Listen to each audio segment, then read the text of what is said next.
In the heart of North America, across the fertile floodplains of the Mississippi River, lies the remnant of a civilization few were ever taught about.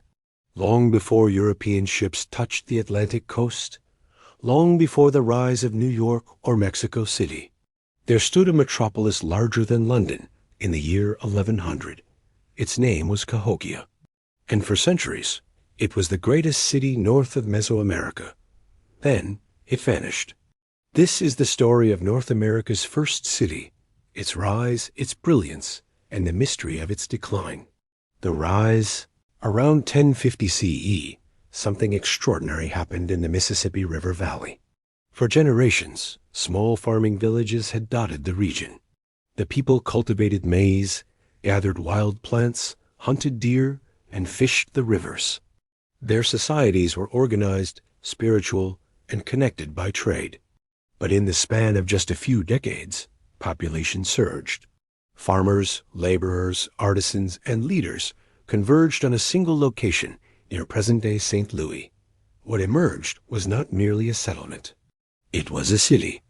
At its height, Cahokia covered nearly 6 square miles and supported a population between 15,000 and 20,000 people, possibly more. For comparison, this made it larger than most European cities of its time.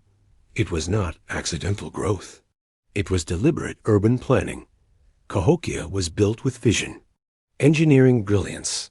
The city's most striking features were its monumental earthworks, enormous platform mounds constructed entirely by human labor. There were more than 120 of them. The largest, known today as Monks Mound, still rises 100 feet above the plain. It covers 14 acres at its base. It remains the largest prehistoric earthen structure in the Americas. And it was built without metal tools, without draft animals, without wheeled vehicles. Basket by basket, earth was carried and shaped by hand. Monks Mound likely supported a massive structure at its summit, possibly the residence of a paramount chief or a sacred temple. The city was carefully organized. A vast central plaza stretched across dozens of acres, a gathering place for ceremony, governance, and ritual life. Wood-hinged structures, circular arrangements of massive wooden posts, functioned as solar calendars, marking solstices and equinoxes with astronomical precision. Cahokia's builders were not improvising. They understood mathematics, engineering, celestial cycles. This was a society of planners. Trade networks and influence. Cahokia did not exist in isolation.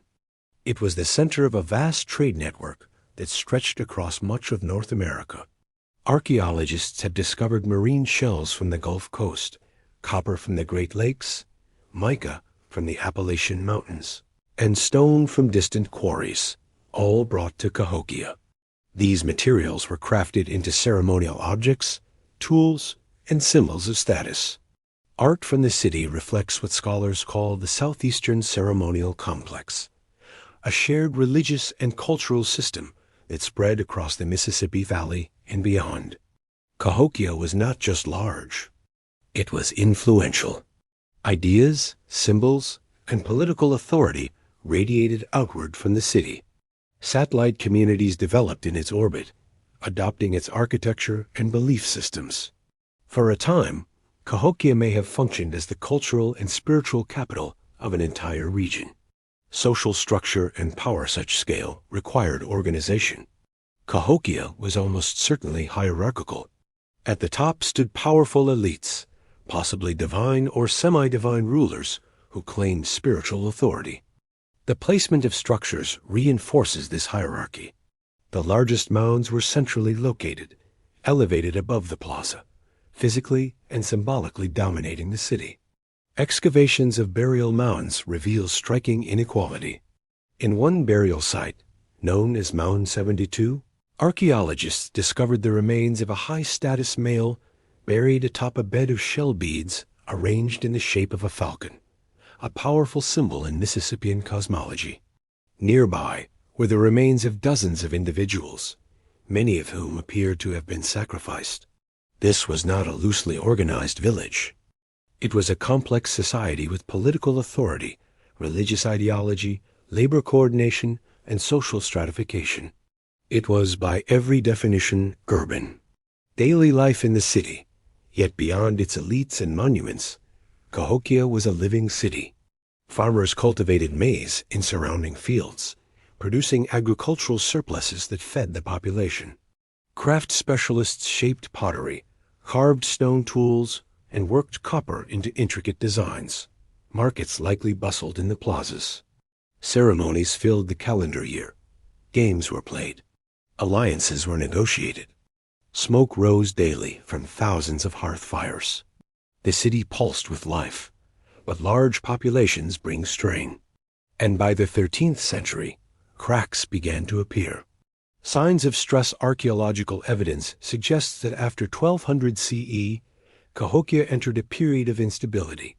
Construction slowed. Some neighborhoods were abandoned. Defensive palisades, massive wooden walls, were erected around the central precinct. These were rebuilt multiple times, suggesting fear of conflict. The city that once radiated confidence began to fortify itself. Why? Scholars have proposed several overlapping explanations.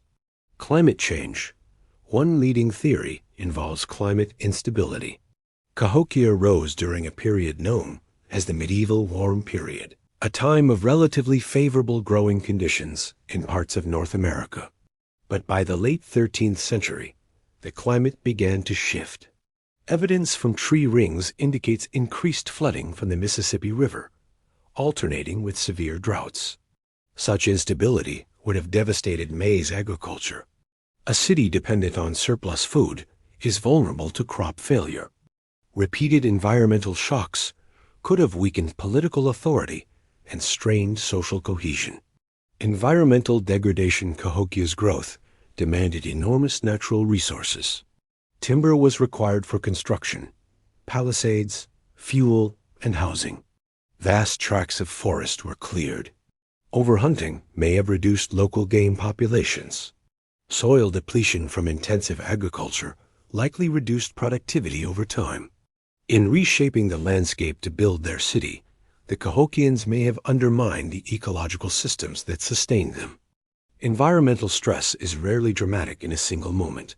It accumulates. Political instability. Large hierarchical societies depend on legitimacy.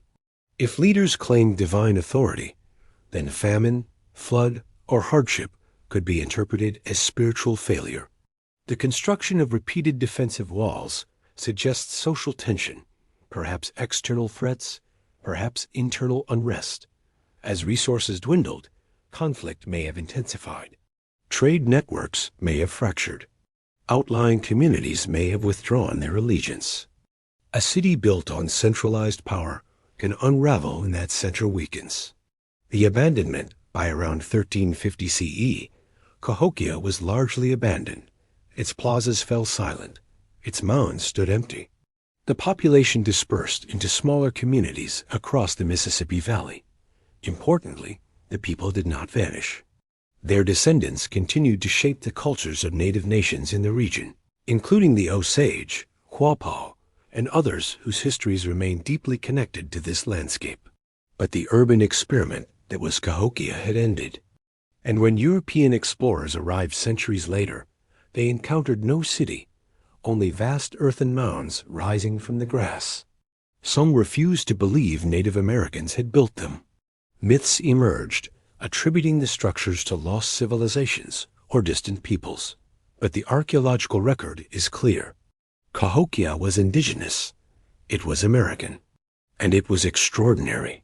Legacy today, the Cahokia Mound State Historic Site preserves what remains of this once great city. Monks Mound still dominates the horizon. Standing atop it, one can see the outline of the ancient plaza and imagine the rhythm of a city at its height. Ceremonies unfolding, leaders speaking, thousands gathered below. Cahokia challenges old narratives. It forces a reconsideration of what pre-Columbian North America looked like: urban planning, monumental architecture, long-distance trade, political complexity. These were not foreign imports. They were homegrown. Cahokia's story is not merely one of collapse. It is a story of innovation, ambition, resilience, and the delicate balance between society and environment. Its rise demonstrates the power of collective organization. Its decline reminds us that no city, however advanced, is immune to ecological strain and political fragility. Nearly 1,000 years later, its mounds endure, silent but not forgotten,